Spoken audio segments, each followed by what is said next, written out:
할렐리 성가대와 오케스트라의 귀한 찬양에 감사합니다. 고맙습니다.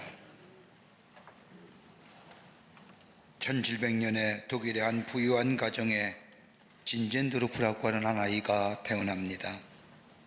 그가 20세가 되던 해에 독일의 한 미술관을 방문하면서 피 흘리신 예수님의 성화를 보는 순간 깊은 감동을 받습니다.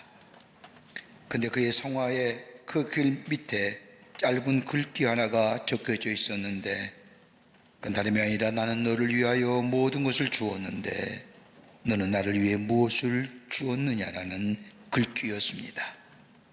이 짧은 물음 하나가 진젠도르프의 삶을 바꾸어 놓는 기회가 됩니다.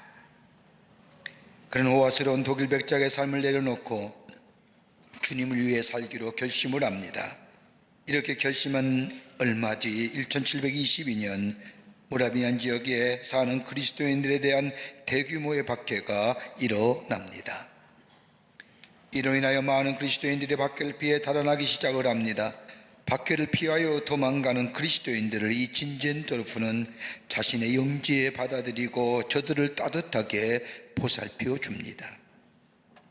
이 소식이 알려지자 많은 그리스도인들이 몰려오고 5년이 지났을 경우에 그의 영지 안에 거한 이 모라비안 교도들이 무려 300명 정도가 됩니다. 진젠도르프의 집에 숨어 들어온 그리스도인들, 매일 같이 모여 기도하고 찬양하며 예배합니다. 박해가 심하면 심할수록 더 뜨겁게 사모하는 마음을 가지고 하나님 앞에 예배합니다. 저들이 모여 예배할 때마다 성령 하나님께서 저들의 마음속에 말할 수 없는 기쁨과 감동을 주십니다. 그렇게 매일 모여 기도하고 찬양하며 예배할 때에 언젠가부터 저들의 마음속에 거부할 수 없는 거룩한 영적 부담감이 생겨나기 시작합니다. 기도하면 할수록, 찬양하면 할수록, 예배하면 할수록 저들의 마음속에 더 강력한 영적인 거룩한 부담감을 주시는데, 그것은 다름이 아니라 땅끝까지 이르러 증인이 되라고 하는 하나님 나라의 선교에 대한 거룩한 부담감이었습니다. 이 거룩한 영적 부담감 앞에 저들은 24명의 헌신된 형제와 또 24명의 자매를 선택하여 24시간 동안 하나님 앞에 자신들의 길을 보여달라고 중보기도 하기로 결심하고 기도 운동을 하는데, 여러분, 이 기도의 운동이 무려 100년 동안 지속됩니다.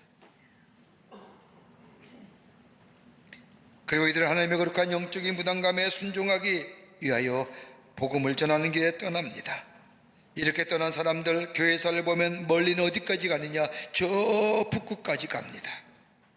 교회 역사학자들에 의하면 이렇게 모라비안 성도들이 20년 동안 하나님 나라의 복음을 선교했던 것은 지난 영국이 200년 동안 선교하는 것보다 더 많은 역사를 이루었다고 이야기합니다. 우리 감리교회 시조가 되는 웨슬레 목사님도 저 미국 조지아에서 인디안 선교를 하고 열매 없음을 안타깝게 생각하고 대서양을 거쳐서 영국으로 돌아온 길에 큰 풍랑을 만납니다. 다들 두려워서 어찌할 줄 모를 그때에 모라비안 기도들이 저 한쪽에 앉아서 찬송하며 예배하는 모습을 보고 큰 영적인 도전을 받습니다. 나도 예수 믿는 사람인데 나는 왜 이 풍랑 앞에 이렇게 두려워하며 염려하는데 왜 똑같은 예수 믿으면서 저들은 저렇게 모여서 하나님 앞에 예배하며 기도할 것인가? 그리고 심한 도전을 받고 영국으로 돌아온다고 하는 고백이 웨슬리 목사님의 일기 가운데 있습니다. 여러분, 성경 말씀을 보면 이스라엘 백성들에게 위기라는 것이 생기게 되면 도대체 위기가 어느 때인가 라고 생각할 때가 있습니다. 이스라엘 백성 속의 위기는 다름이 아니라 두 가지 것이 위기입니다. 하나는 뭐냐 하면 하나님의 말씀이 들려오지 않을 때에 저들은 위기라 생각했습니다. 하나님의 말씀이 끊어질 때에, 그래서 이스라엘 백성들은 하나님의 말씀이 들려오지 않을 때에 심각한 위기라 생각했습니다. 무단히 들려오던 하나님의 말씀이 몇 년씩 또는 몇백 년씩 들려오지 않는 겁니다. 이럴 때 이스라엘 백성은 위기라고 생각합니다. 여러분, 말라기의 말씀서부터 요한 세례 요한이 이 땅에서 회개하라 천국이 가까웠니라고 외쳤던 이 복음의 외침의 시작, 여러분 성경에는 종이 한 장이지만 역사는 무려 600년입니다 600년 동안 이스라엘 백성 속에 하나님의 말씀이 들려오지 아니하고 선지자와 예언자들이 없었습니다. 그들은 위기라 생각했고 암흑이라고 생각했습니다. 또 하나 이스라엘 백성의 위기가 있다고 한다면 다름이 아니라 하나님의 말씀이 들려오긴 놓는데 순종치 않는 겁니다. 하나님이 선지자와 예언자를 통하여 말씀하시는데 이스라엘 백성이 듣지가 않습니다. 대표적인 말씀이 에스겔서 2장 4절과 5절의 말씀을 보면 하나님께서 에스겔 선지자를 이스라엘 백성에게 보내시며 하시는 말씀이 있습니다. 내가 너를 그들에게 보내노니 너는 그들에게 이르기를 주 여호와의 말씀이 이러하시다 하라. 그들은 패역한 족속이라. 그들이 듣든지 아니 듣든지 너희들 가운데 아니 저들 가운데 선지자가 있음을 알지니라라는 것입니다. 들려온 하나님의 말씀에 거부합니다. 말씀은 듣기는 했으나 순종하기 싫어서 거절합니다. 이럴 때에 이스라엘 백성은 위기라 생각합니다. 우리의 신앙생활도 마찬가지 않습니까? 하나님의 말씀이 들려오지 않을 때에 영적 위기입니다. 들려오는데 말씀에 대하여 순종치 않을 때에 이것 또한 우리의 신앙의 위기입니다. 오늘 본문의 말씀을 보면 그리스도께 전적으로 헌신하여 복음과 교회를 위하여 마음과 정성을 더한 사도 바울의 모습이 오늘 말씀 속에서 나타나 있습니다. 다메섹에서 이 부활하신 주님을 만난 바울, 그런 후에 이 바울은 복음을 전하는 일을 사명으로 받아들입니다. 그리고 이방인으로서의 구원받은 감격, 그리고 부르신 사명을 감당하기 위해 그는 소아시에서 하나님의 말씀 예수 그리스도가 구원의 주임을 증거합니다. 협력자도 생겼고 열매도 거둡니다.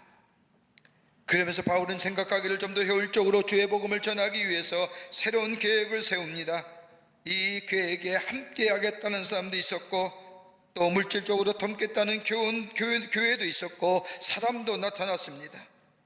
이렇게 계획을 세우는 바울은 저 부르기아와 갈라디아를 거쳐서 무시아 앞으로 나아가 비디아를 거쳐 소아시아 땅에 복음 전하기로 결심을 합니다. 그런데 오늘 본문 말씀을 보면 성령님이 막습니다. 예수의 영이 허락하지 않으는지라.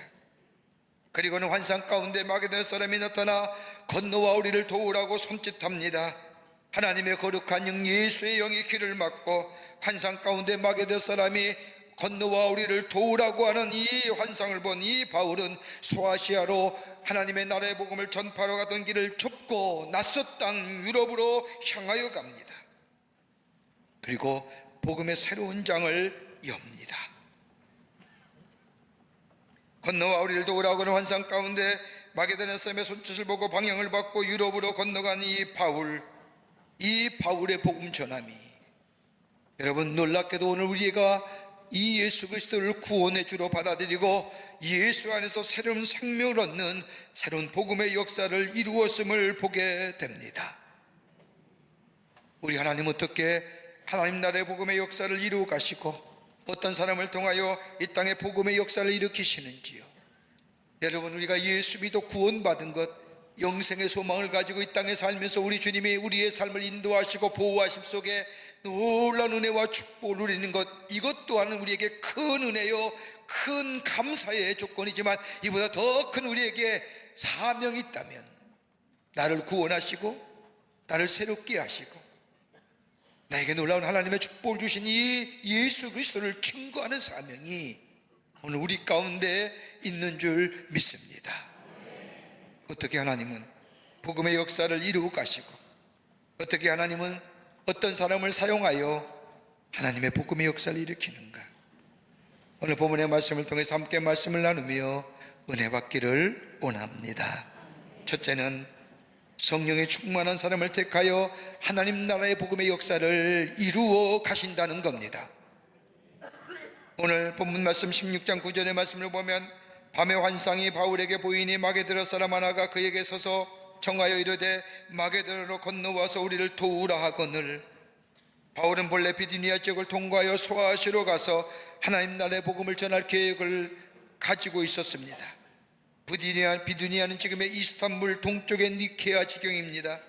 바울은 이곳을 지나 더 넓은 소아시아 지역으로 가 복음을 전하기를 원했습니다. 그래서 두로아에서 있는데 환상을 봅니다.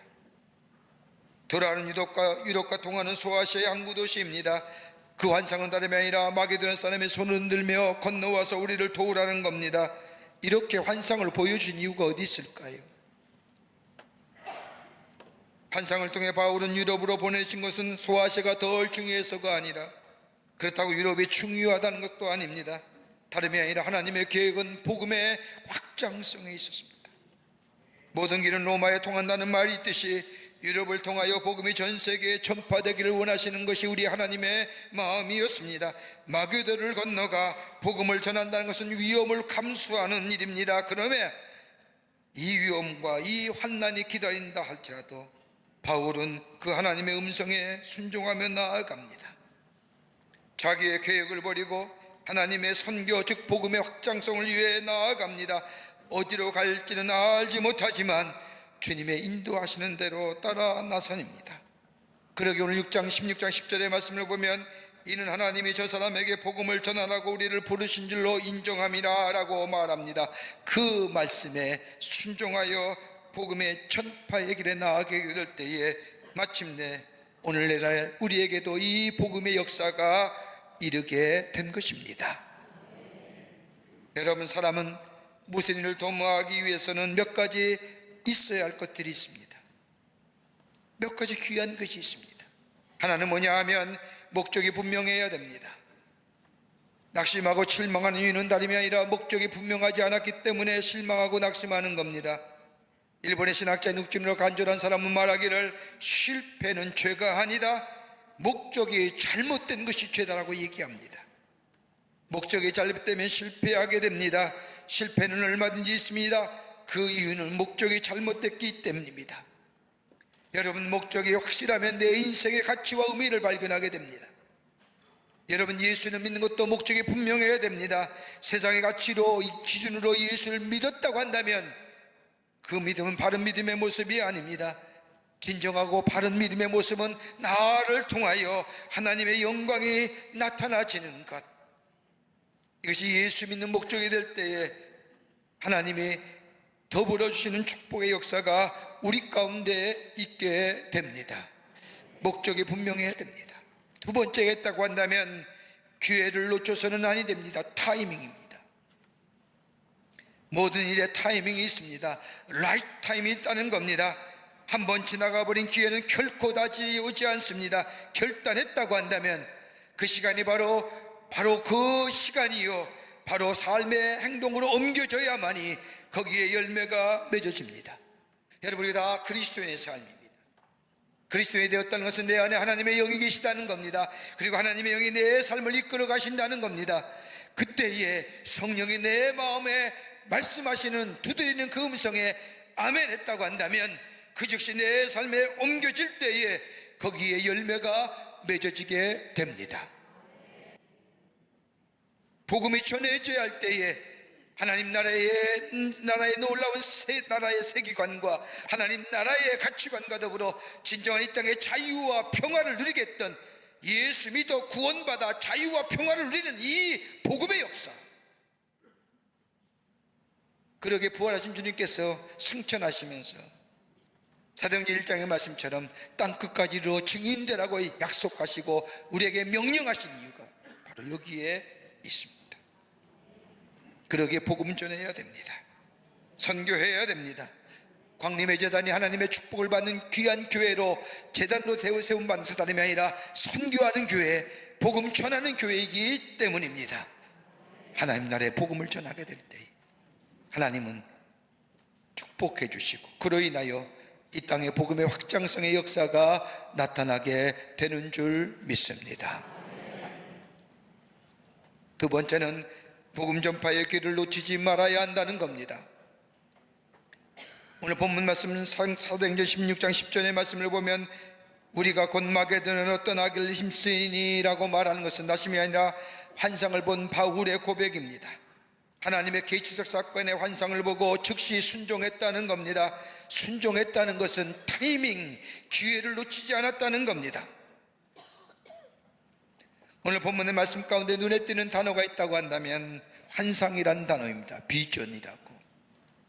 환상이란 단어는 헬라어로 호라마라고 부르는데 신약 성경에 12번 나오는 가운데 사도행전에 11번 나옵니다. 영어 성경은 비전이라고 부르는데 환상을 말할 때 대표적인 사건과 인물을 말하려고 한다면 베드로와 그의 설교를 말할 수 있습니다. 사도행전 2장 17절 이하 말씀을 보면 사도 베드로가 설교하는 가운데 환상이란 말을 씁니다. 하나님이 말씀하기를 말세에 내가 내 영을 모든 육체에 부어주리니 너희 자녀들은 예언할 것이요 너희 젊은이들은 환상을 보고 너희 늙은이들은 꿈을 꾸리라. 여러분, 환상이란 것은 두 가지 의미가 담겨져 있습니다. 하나는 다름이 아니라 인간 정신 주도의 환상입니다. 과거의 잠재의식과 미래의 강한 욕망이 집중되면서 생기는 정신적 현상을 가리켜서 환상이라고 얘기합니다. 여러분, 좋은 말로 풀이한 거예요. 쉽게 말하면 헛것 보는 겁니다.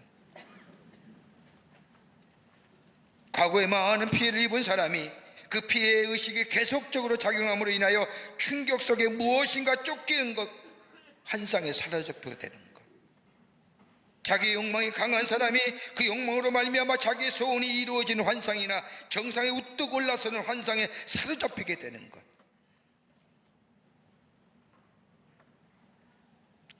그런데 성경에서 얘기하는 환상은 그런 의미가 아닙니다. 환상은 하나님의 세계와 우리가 만나는 특수한 계시적 현상이 환상입니다. 여러분, 사람에게는 영적인 것입니다. 하나님이 인간을 창조하실 때 진흙으로 흙으로 당신의 형상대로 비춰서 그 안에 뭘로요? 하나님의 생기를 넣을 때에 비로소 하나님의 피조물 된 인간이 된 겁니다. 여러분, 육체가 살고 정신이 산다고 해서 다 삶이 아닙니다. 영이 살아야 되는 겁니다. 영이 살아야 되면이 바른 사람입니다. 영이 살아있고 그 속에 하나님의 거룩한 영이 임재하여 그의 삶을 이끌어가고 하나님과 인격적인 관계가 있게 될 때에 그 사람을 가리켜 영성의 사람이라고 얘기하는 겁니다. 여러분, 이 영성이 극대화될 때에 물질의 세계를 이기는 거예요. 육체의 세계를 이기죠. 내가 아무리 몸부림친다고 해서 내 육체의 정욕과 내 육신의 모습, 여러분, 쉽게 이기지 못합니다. 그러나 하나님과의 귀한 영적인 깊이와 더불어 거룩한 영이 내 삶 속에 임재하여 나의 삶을 이길 때에 그 영성이 깊어지고 극대화될 때에 내 육체를 이기고 내 물질의 세계를 이길 뿐만 아니라 하나님의 계시적 사건을 이해할 수 있는 자가 됩니다. 여러분, 환상이라는 것이 일반적인 것이 아닙니다. 인간의 꿈을 가리켜 드림이라고 얘기하지만 비전은 하나님이 우리에게 하시고자 한 뜻과 하나님의 말씀이 주도하는 계시적인 사건으로 우리에게 나타나는 것이 환상입니다. 특별한 때에, 특별한 장소에, 특별한 방법으로. 그러게 오늘 마게도 사람이 마게도를 건너와서 우리를 도우라고 하는 이 손짓의 환상은 바로로 하여금 하나님의 뜻이고 하나님이 말씀하시고 하나님이 우리에게 계시적인 것으로 말씀하시는 것이라고 깨닫는 바울은 그 즉시 자기가 준비했던 것을 다 내려놓고 하나님의 부르심에 순종하여 마게도나로 건너갑니다. 그리고 복음을 전하죠. 여러분, 다른 사람을 돕거나 다른 사람의 어려움을 도와주는 것에는 몇 가지의 그 안에 담겨진 철학이 있어요. 이거 없으면 돕기 쉽지 않아요. 그 하나가 뭐냐면 다름이 아니라 내가 가지고 있는 것, 내 것이 아님을 아는 사람, 다른 사람을 도울 수 있어요. 이건 내 거야 라고 하는 사람은 절대 못 내려놓습니다. 그러니까 소유의 개념입니다. 은혜 중심의 사고관을 가지고 사고관과 세계관을 가지면 내가 가지고 있는 건 내 거 아니라는 것을 압니다. 건강과 물질과 지혜와 지식 내 것이 아니라 주신 분이 따로 있고 주인이 따로 있다고 압니다. 이런 사람이 다른 사람에게 도울 수 있는 겁니다. 여러분, 불의한 청직이 나오는 누가복음 16장의 말씀을 보세요. 이 불의한 청지기는 주인이 맡겨진 것 같고 마음대로 썼습니다. 근데 주인이 그 사실을 알고 너 어느 날에 그만두라고 얘기하자. 이 불의한 청지기는 생각합니다. 이거 내 거 아니었구나. 내가 여기서 내려오면 내 미래가 어떻게 될까? 그때를 생각한 이 불의한 청지기는 있을 때에 자기 것은 아니지만 주인은 따로 있지만 그것 가지고 다른 사람을 덮습니다. 내 것에 대한, 내 거라고 하는 사람 절대로 다른 사람을 덮지 못합니다. 두 번째는 어떤 철학이냐? 언젠가는 거두어 가신다는 것을 아는 사람이 덮습니다. 하나님이 주시고 하나님이 거두어 가십니다. 내 손에서 사라집니다. 이거 아는 사람, 다른 사람을 향하여 손 내밀습니다. 또 하나 있습니다. 철학. 기회는 지금이라는 겁니다. 기회는 늘 있는 것이 아님을 아는 사람입니다. 쓸 수 있는 기회, 내 마음대로 할 수 있는 기회 지금뿐이라고 생각하는 사람, 지금 안 하면 못한다는 것, 지금 안 하면 후회만 남고 회한만 남습니다. 내가 그때 좀 더 베풀 걸 하고 얘기합니다. 지금이 기회입니다. 하나님이 내게 말씀하시는 것, 내 심령을 두드리게 하셔 나에게 말씀하신 그 말씀에 아멘할 때에 즉시 삶으로 옮겨져야만이 거기에 열매가 맺어지는 겁니다. 여기에 기쁨이 있는 겁니다. 여기에 감격이 있는 겁니다. 제가 알고 있는 한 분, 집사님인데 중소기업을 운영하시던 집사님입니다. 그분과 함께 식사하면서 간증의 얘기를 들으면서 제가 얼마나 감동을 받고 은혜를 받았는지 모릅니다. 한참 잘 나갈 때에 정신없이 일했답니다. 사업이 얼마나 번창했는지 그 집사님 말로, 표현이 좀 그렇습니다. 돈을 이렇게 긁었답니다. 이래도 될까? 정말 이래도 될까 하는 마음이 그의 마음속에 있었답니다. 그런데 금융위기가 닥쳐오면서 하루아침에 무너지더라고요. 송두리째 다 날려보냈습니다. 다 팔았습니다. 다 무너졌습니다. 그때 이 집사님 마음속에 문득 그런 생각이 들더라는 겁니다. 내게 남은 것이 무엇일까? 내게 남아있는 것이 어떤 것일까? 생각해 보니 하나님 앞에 드린 헌금밖에 남는 것이 없더라는 겁니다.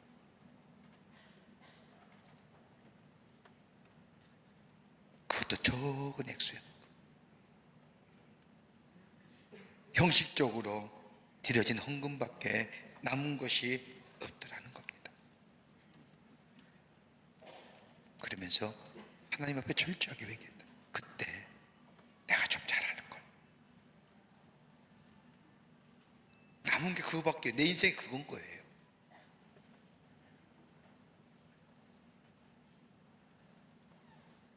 바울은 지금이 기회인 줄 알았습니다.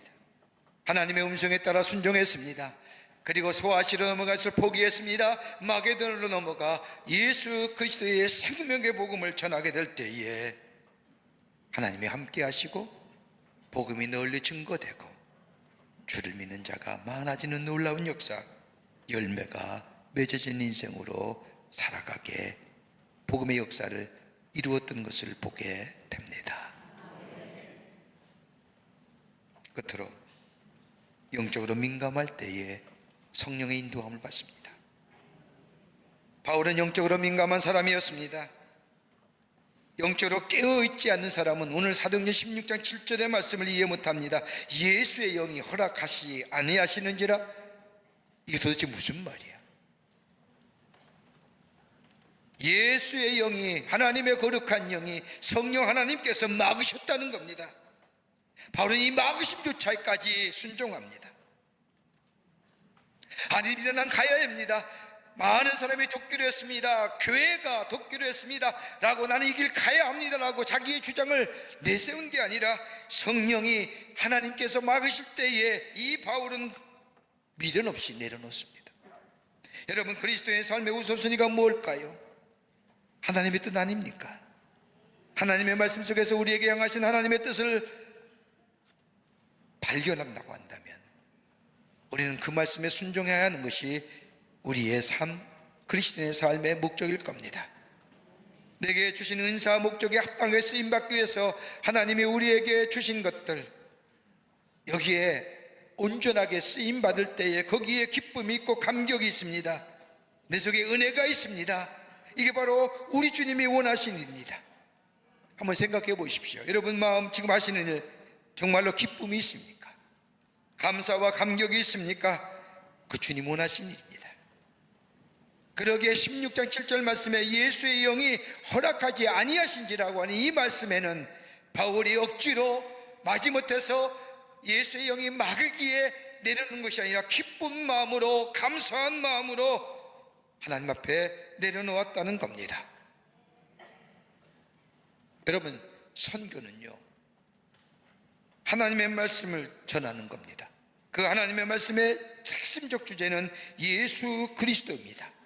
누구나 예수를 믿어야 하며 구원을 얻어야 하며 이 복음을 들어야 하며 그래서 구원을 받아야 한다는 것이 바로 이 선교의 기본적인 원리입니다. 그러기에 로마서 10장 14절과 15절의 말씀을 보면 그런즉 그들이 믿지 아니한 이를 어찌 부르리요 듣지 못한 이를 어찌 믿으리요 전파하는 자가 없이 어찌 들으리요 보내심을 받지 아니하였으면 어찌 전파하리요. 기록된 바 아름답다 좋은 소식을 전파하는 자들의 발이여 함과 같으니라. 복음은 이렇게 반드시 전파되어야 되며 이 복음의 내용은 예수 그리스도가 되어야 한다는 겁니다. 그러기에 이 복음을 전하는 선교의 유일한 매개체는 교회입니다. 그러므로 교회가 세워져야 됩니다. 교회를 통하여 예수 그리스도의 생명이 전파되고 그 생명을 받아들인 자마다 생명의 역사를 경험하며 구원의 역사가 일어나야 합니다. 그러게 선교의 궁극적인 범위는 온 세상이요 선교의 대상은 누구든지입니다. 며칠 전에 아프리카 말라위에서 선교사로 일하고 있던 감리교 선교사 두 분 부부께서 제 방을 찾아오셔서 같이 함께 이야기한 적이 있습니다. 여러분, 말라위란 나라는 아프리카에서 세 번째로 못 사는 나라입니다. 아무것도 자원도 없답니다. 57개국 나라 가운데 3위에 들어갈 정도로 어렵게 사는 나라. 이곳에 우리 선교사님이 1997년에 복음을 들고 복음을 전하기 위해서 들어갑니다. 말라위의 수위대인 릴롱웨에서 무려 5시간의 차를 타고 저 남쪽으로 내려간 이곳, 한국 사람, 아니 아시아 사람, 동양 사람은 찾아볼 수 없는 온갖 흑인들만 사는 1997년에 거기에 내려가 복음을 전합니다. 내려갈 때에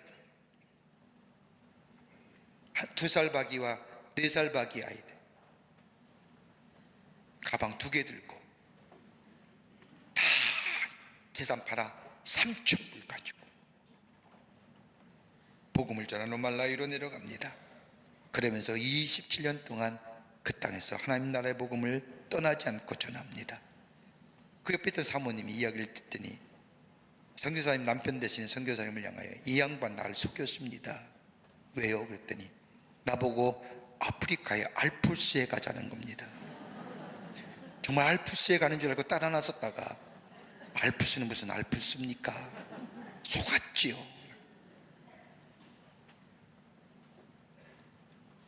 얼마나 마음이 짱해든지요. 아무도 없는 그곳에 무엇 때문에 무엇하려고 알지도 못하는 그 땅에 어린아이 둘 데리고 결혼한 지 3년 만에 안 된 사모님을 모시고 그 땅에 내려가 무려 27년 동안이나 복음을 전하면서 교육사업과 더불어 말라위 사람들의 삶의 질을 높이기 위해서 열심히 하다가 몇 년 전에는 간에 이상이 있어서 수술을 받으셨답니다. 지금 선교사님이 하시는 일이 무려 학교 사업, 학교 일을 하는데 그 학교에 다니는 학생의 수가 무려 1,500명입니다. 수업료 한 푼도 낼 수 없는 상황에 그 아프리카의 어린아이들을 받아 가르칩니다. 그리고 삶의 질을 높이기 위해서 애쓰는 가운데 이 선교사님이 한 가정에 염소 한 쌍씩을 분양합니다.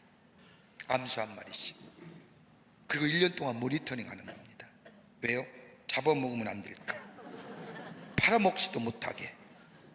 그래서 1년이 지나면 새끼를 낳잖아요. 그렇게 해서 7년이 지나면 많은 염소가 생기므로 팔아서 그 가정의 경제 활동과 더불어 삶의 질을 높이는 일이었습니다. 염소는 한 마리밖에 새끼 안 나잖아요. 이 선교사님은 새끼 날 때면 기도한답니다. 하나님 2마리만. 어떤 때는 하나님 3마리만. 근데 기적적으로 3마리 날 때는 기도한답니다. 성부 하나님, 성자 하나님, 성령 하나님 감사합니다. 그렇게 이야기합니다. 그리고 예수를 전합니다. 한 번도 들어본 적이 없는 예수의 이름. 그렇게 27년을 복음을 전하면서 그날 찾아오신 겁니다. 오셔서 같이 이야기하는 가운데 어렵게 이 선교사님 입을 엽니다. 감독님, 지금 학교 교사를 짓는데 돈이 부족합니다. 광림교회가 잠비아 선교센터를 짓고 아프리카 선교하는 거 잘 알고 있지만 제가 딱히 도움을 줄 수 있는 사람이 없어서 기도한 중에 감독님 찾아왔습니다. 여태껏 어떤 한 단체가 일정에게 선교기금을 보내줬는데 어려우신가 봐요. 말씀도 없이 끊어버리셨습니다. 학교 교사는 짓고 있는데 마무리할 돈이 필요합니다. 한 번만 도와주십시오. 어떻게 도울 수 있을까? 우리 할 일이 많은데. 그 가운데 제 마음속에 도와야지, 돕고 싶은 마음이 있는데 우리 할 일이 너무 많은데, 근데 문득 제 마음속에 이번 주일이 선교주일이구나. 이 사람들이 어떻게 알았을까? 우리 성도님들이 정석과 선교주일 헌금 드리고 했는데 좀 도와드려야겠다. 제 세상에 많은 선교기관과 단체들을 도와달라고 선교표지가 오죠. 복음을 전하는 저들, 수고하는 저들, 우리를 향하여 건너와 우리를 도우라고 손짓하는 저들을 우리가 영적으로 깨어있어서 들을 수 있어야 되고, 들었다면 우리 마음속에 감동이 오면 즉시 행동으로 도와야 되는, 그럴 때 하나님 나라의 복음이 널리 증거되는 역사가, 그리고 그로 인하여 우리에게 주신 축복이 넘치는 역사가 우리 가운데 있게 될 줄 믿습니다. 여러분, 세계 가운데 미전도 종족이라고 해서 다른 사람이 복음을 전해주지 않으면 복음 들을 수 없는 사람이 이 땅에 몇 명인 줄 아세요? 32억입니다. 42%입니다. 다른 사람이 복음을 전해주지 아니하면 예수를 듣지 못하는 사람. 중국 땅에 한국 선교사가 다 쫓겨났습니다. 곳곳에 복음 전한다는 이유 때문에 많은 선교사들이 애를 쓰고 핍박을 당합니다. 우리가 나만 잘 살고 나만 축복받고 나만 은혜 받는 것이 아니라 나를 하여금 예수 그리스도의 증인된 삶을 살아가기로 원하시는 우리 주님, 사명자의 삶을 살아가기로 원하시는 우리 주님. 여러분, 그래서 우리가 선교주의를 지키며 선교를 생각하며 이 지구촌에 복음을 전하는 자들 위해 충보하며, 내가 나가서 복음을 전하지 못한다 할지라도 내가 선교적 사명이 내게 있음을 깨닫고 저들 위해 기도하며 충보하며 함께 동참하는 우리의 믿음의 결단이 있어지게 될 때에 이 땅에 복음은 전해지고 예수 믿는 사람이 많아지고, 그로 인하여 우리 안에 하나님의 축복이, 더 풍성한 축복이 우리 가운데 임하게 될 줄 믿습니다. 이 믿음의 결단이 여러분과 저 가운데 있어지기를 주의 이름으로 축원합니다. 하나님 감사합니다. 저희들 사랑해 주셔서 하나님의 백성 삼으심에 감사합니다. 구원받게 하시고 영성 가운데 살게 하시고 우리 안에 풍성한 열매를 허락해 주신 그 하나님 감사합니다. 이제는 거기에만 만족하는 것이 아니라 우리를 부르신 그 부르심의 사명, 증인된 사명, 땅끝까지로 복음 전하러 가는 이 사명 감당하는 저희들 되게 하여 주시고, 우리가 나아가서 전하지 못한다 할지라도 우리가 중보하며 기도하며 후원하여 우리 또한 하나님 나라의 귀한 사명자의 삶을 살아갈 수 있도록 주께서 역사하여 주시옵소서. 감사하오며 예수님의 이름으로 기도하옵나이다.